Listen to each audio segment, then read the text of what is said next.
Le grand entretien avec Kumaran Krishnasamy, qui est PDG de K2 Process. Bonjour. Bonjour Michel Denisot. Qu'est-ce que c'est que K2 Process ? K2 Process, nous sommes une société spécialisée dans le monde de la sous-traitance industrielle à forte valeur ajoutée en matière d'électronique et technologique. Donc nous intervenons en seconde position, en deuxième rang par rapport à nos clients qui, eux, on les encourage plus à vendre, aller chercher des nouveaux marchés. Et nous sommes là pour produire et faire de la veille techno en maintenant leur gamme de produits toujours à la pointe de la technologie grâce à nos ingénieurs. Alors vous allez m'expliquer comment ça marche tout ça. Quelle est l'histoire de la société ? On entame notre 20e année. Donc par 3 membres de la même fratrie. Et malheureusement, j'ai l'aîné qui nous a quittés prématurément il y a une dizaine d'années. Donc il a fallu que je prenne la direction de la société, ce qui m'a encouragé à continuer à développer, à aller chercher donc des nouveaux clients dans l'industrie et à les suivre et à pouvoir ouvrir la porte vers de nouveaux horizons, notamment en rapatriant une partie de l'industrialisation en France. Donc vous étiez déjà dans la boîte ? Dans la boîte, oui. Alors qu'est-ce que c'est que la sous-traitance électronique ? La sous-traitance, on a... Et dans quel domaine ça se déroule ? L'électronique, vous voyez, aujourd'hui l'électronique, on en trouve partout. Ça envahit notre monde, notre quotidien. Bien entendu, les plus classiques, le téléphone, l'automobile qui est le premier secteur, qui drive le marché des semi-conducteurs.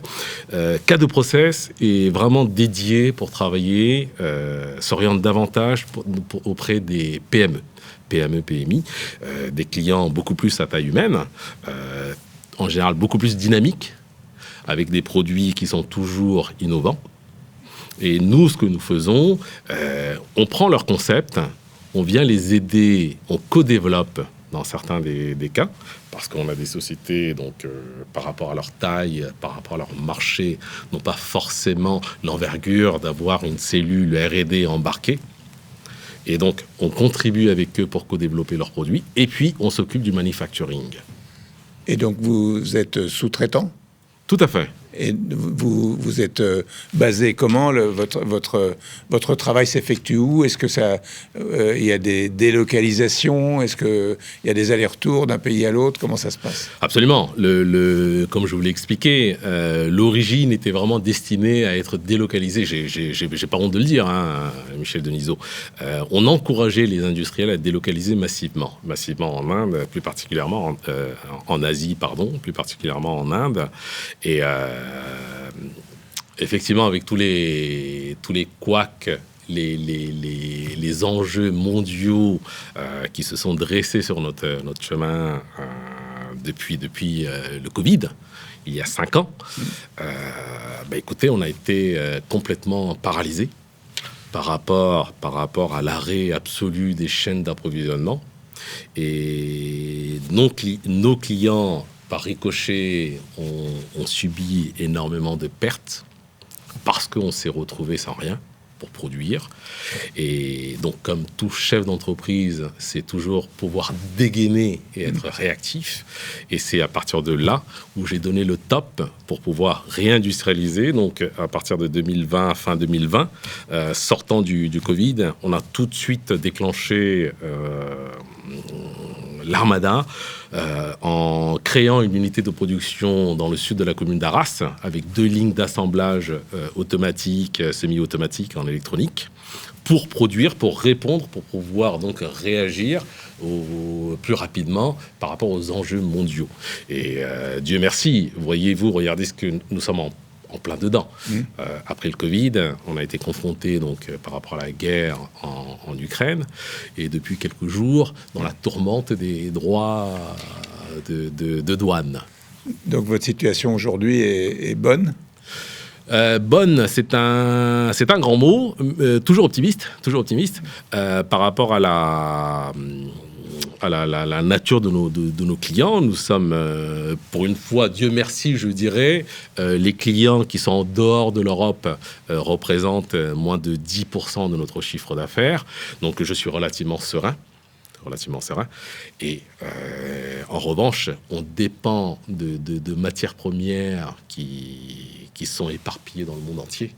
Et forcément, il y aura une répercussion au niveau des coûts de production qui vont mécaniquement augmenter. Et par effet mécanique, on sera obligé de répercuter cette hausse auprès de nos clients. Et ce sont les consommateurs qui seront malheureusement un peu perdants. Alors, on va voir les chiffres de votre société avec Virginie Mas et on se retrouve juste après. KD Process a été créé en 2005. Aujourd'hui, cette société à taille humaine travaille avec une trentaine de personnes basées en France et une équipe de 12 personnes 100% focus en recherche et développement située dans le sud de l'Inde. 60% de ses clients sont français et 40% à l'export. Enfin, l'entreprise a réalisé un chiffre d'affaires en 2024 de 7 millions d'euros et souhaite doubler ce chiffre d'affaires d'ici 3 ans. Et votre chiffre d'affaires est donc de 7 millions d'euros et vous souhaitez le doubler en 3 ans, c'est ça? Tout à fait.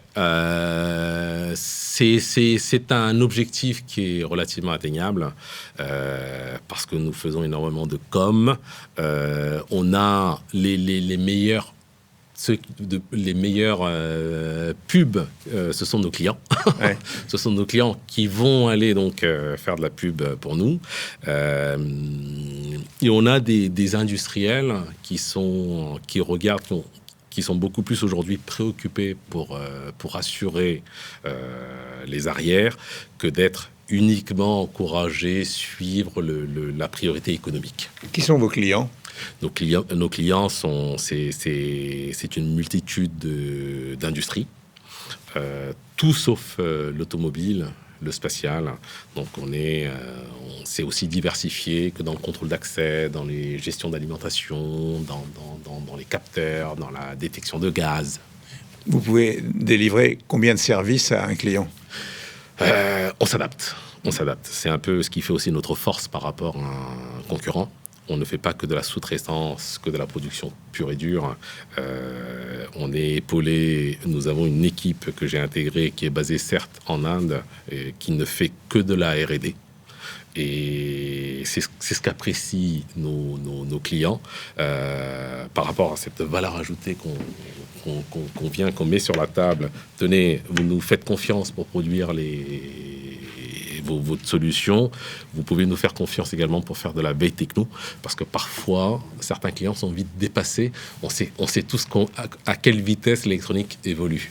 Ouais, donc on entendait tout à l'heure avec Virginie que vous avez 60% de clients français et 40% à l'export, c'est ça? Absolument. Donc 40% à l'export, dont 5% aux États-Unis.